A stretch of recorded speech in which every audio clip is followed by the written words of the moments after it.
Annually, Machon Puah hosts a gathering or a conference dealing with women's health issues and fertility issues. Machon Puah specializes in dealing with fertility, women's health, men's health, anything having to do with reproductive health. Well, we have 12 rabbanim on staff, and every day we get about 200 inquiries. We have 12 rabbanim on staff who are counselors, and we provide counseling free of charge. And they counsel the couples that turn to them looking for answers, but also for support.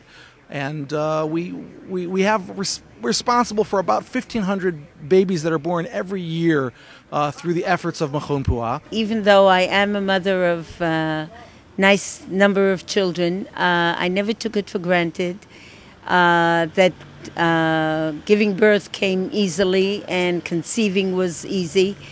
And I always felt for those who had to wait years and years and years until they were able to bring a child to the world.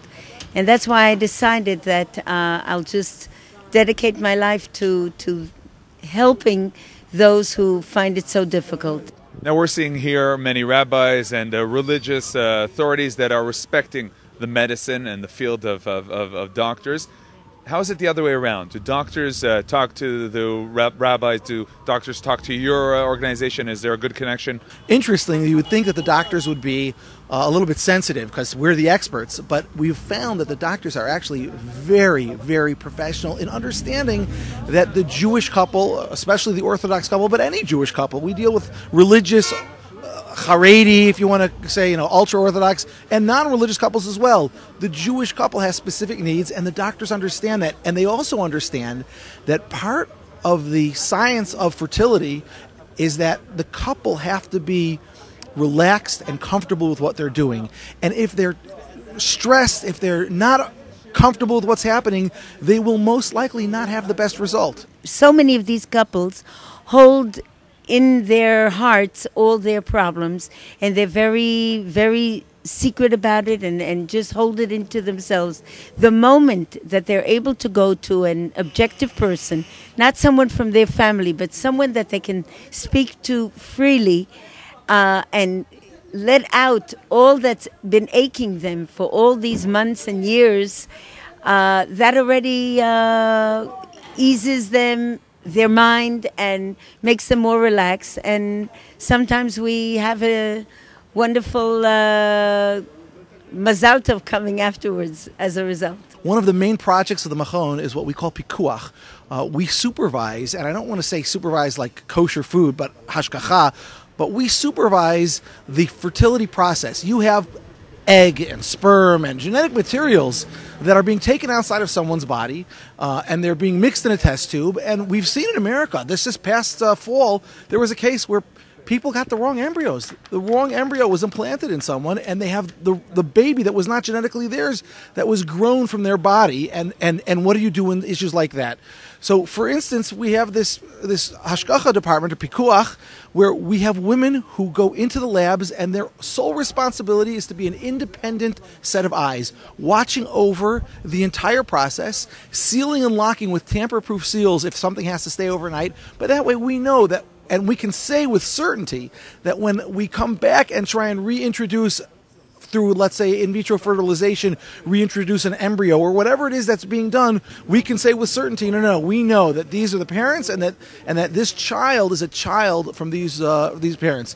Halachically, also, who's the mother of a child that, let's say, is born through host mother, right? If you have someone who's a host who does surrogate motherhood, well, is the mother that carried the baby the mother? Is the mother that provided the genetic material the mother? There are so many different areas that come into play that you need to have a synergy where you have someone who's an expert not only in what the technology is, but also what the halach is, or at least has someone to turn to, knows and can explain to him. Because without not knowing the science, if you don't know what's going on, if you don't know what's happening, then you can't really explain to the Rav who's going to give you the psak what it is that they need to answer. You raised a very interesting issue of the surrogate mother. What really is the direction? What is the halacha?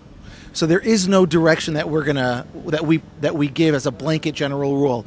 Each case has to be evaluated and measured on their merits, and then we work with the Rav, who is the Rav of the couple. Let's say they say we follow Rev Eliashiv. Let's say they say we follow Rev Vosner. Let's say they follow in America Rev Schechter. Each one has their own method and methodology. So we work together with whoever their posek halach is to identify what is appropriate for that couple and what is inappropriate for that couple. So what may be appropriate for one might be judged inappropriate for someone else based on their circumstances.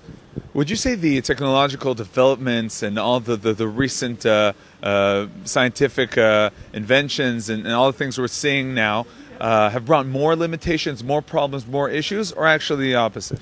I would say that our statistics show about 20% of couples have fertility issues at some point during their life.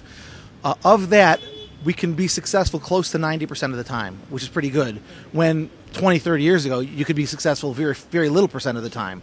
So definitely, as technology develops and as technology can do more and more innovative and interesting things, we have to do it al pi halacha. We have to do it in a manner in which we know is consistent with what our standards are, but we could take advantage of tremendous. You have cancer patients who very often are rendered infertile. And now, through modern science, we can freeze genetic materials, both of men and of women, so that in the future they can have children. And you're providing tremendous opportunities to people who had doors closed to them before.